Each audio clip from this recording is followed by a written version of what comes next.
new numbers out on home sales. Pending home sales actually hit a record low last month, and that and some more with Doug Flynn, co-founder at Flynn Zito, who joins us right now. We're usually talking to you about electric vehicles. I think we even mentioned it yesterday on the show. But what about the home sales? And this is, again, an all-time low as far as they're keeping records, right?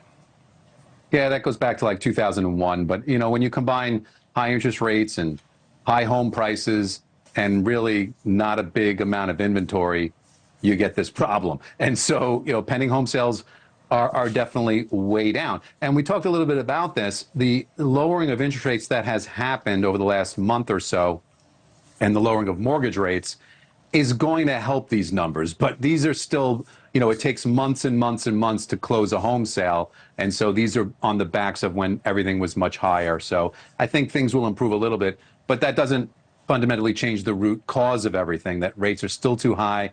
Even though they may stay in the 6% range for the foreseeable future in terms of mortgage rates, and you know, prices are still high. So people are squeezed out. I mean, the average home has doubled in value since 2010. So the affordability has just gotten really, really low for most people. Affordability, that's a story we've done a number of times because it's a big story in many, many parts of the country right now, housing affordability. Another big money story today, Walgreens. This is an interesting reversal of a trend. I think you and I may have talked about this some time ago.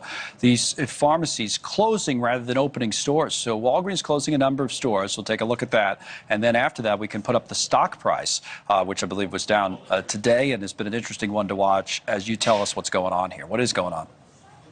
Yeah, so what's happening is about a quarter of Walgreens stores are not profitable. And it's really because this isn't just them, but a lot of the pharmaceutical, you know, the drugstores are getting squeezed. They're getting squeezed from competition, online competition, which is always where people get squeezed with the brick and mortar. And they're getting squeezed on their reimbursements from the companies on the drug costs and from the health insurance companies. So their profits have really shrunk. So what Walgreens is trying to do, and you know, this company is 123 years old and they're really trying to salvage it.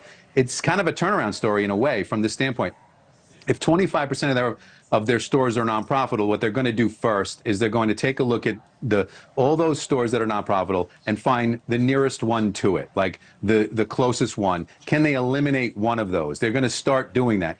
And the whole play here is not necessarily to reduce the employees. They can move those employees over to the other one and maybe make that a better experience with better service and not displace employees, and try to get rid of a lot of this overhead and drop their costs. That's kind of what they have to do. They're also exiting some healthcare business that they got into. All these companies tried to do other things. At the end of the day, they got to get back to what their core business is, find a way to reduce their costs, improve their profitability, and stay in. They don't want to go out of business for sure. Of course, yeah. It's an interesting changing dynamic in this particular business, in this particular industry. All right, we'll leave it there for today. Doug, as always, thank you. We'll see you again soon.